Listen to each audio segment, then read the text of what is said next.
लोकसभा चुनाव के पहले चरण के लिए 19 अप्रैल को मतदान होगा। पहले चरण में 21 राज्यों की 102 सीटों पर वोट डाले जाएंगे। पहले चरण के प्रचार के लिए सभी पार्टियों ने पूरी ताकत झोंक दी है। चुनाव में धन बल का इस्तेमाल भी किसी से छुपा हुआ नहीं है।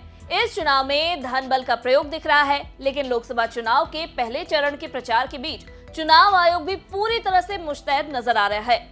चुनाव आयोग की पैसे के गलत इस्तेमाल और चुनाव खर्च पर पैनी नजर बनी हुई है। इस लोकसभा चुनाव में अवैध धन, शराब और दूसरी चीजों की जब्ती का रिकॉर्ड बन गया है। चुनाव की घोषणा से अब तक चुनाव आयोग 4,650 करोड़ रुपए की जब्ती कर चुका है। इसमें धन और सामान दोनों शामिल है। 1 मार्च से अब तक चुनाव आयोग ने रोज 100 करोड़ रुपए से ज्यादा की जब्ती की है। लोकसभा चुनाव के शुरुआती दौर में ये जब्ती 2019 लोकसभा चुनाव के मुकाबले कहीं ज्यादा है, जबकि देखा जाए तो अभी तक पहले चरण का मतदान भी खत्म नहीं हुआ है।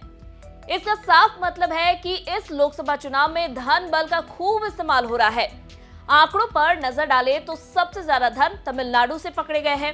तमिलनाडु से 53 करोड़ रुपए की नकदी पकड़ी गई है। तेलंगाना में 49 करोड़, महाराष्ट्र में 40 करोड़, कर्नाटक और राजस्थान में 35 करोड़ रुपए से ज्यादा बरामद हुए हैं।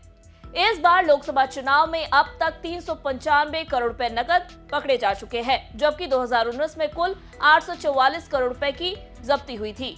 ये तो सिर्फ कैश की बात है। शराब का भी इस चुनाव में पहले से ज्यादा इस्तेमाल देखा जा रहा है।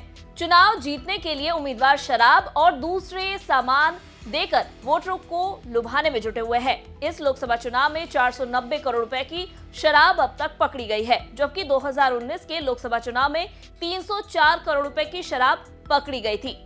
इस लोकसभा चुनाव में 2068 करोड़ रुपए की ड्रग्स पकड़ी गई है, जबकि पिछले लोकसभा चुनाव की बात करें तो इसमें 1280 करोड़ रुपए की ड्रग्स पकड़ी गई थी। 182 करोड़ रुपए का सामान पकड़ा गया है, जबकि पिछले चुनाव में 60 करोड़ रुपए की फ्रीबीज पकड़ी गई थी। जिस हिसाब से इस लोकसभा चुनाव में जब्ती दिख रही है, लगता है चुनाव आयोग फ्री एंड फेयर चुनाव कराने के लिए पूरी तरह मुस्तैद दिख रहा है। अभी तो चुनाव की शुरुआत है, आगे आगे देखते हैं क्या क्या पकड़ा जाता है। वीडियो पसंद आया हो तो इसे लाइक और शेयर करना ना भूलें। साथ ही ऐसी ही बिजनेस जगत की ताजा तरीन खबरों से अपडेटेड रहने के लिए बने रहे हमारे साथ और देखते रहे बिज़ तक।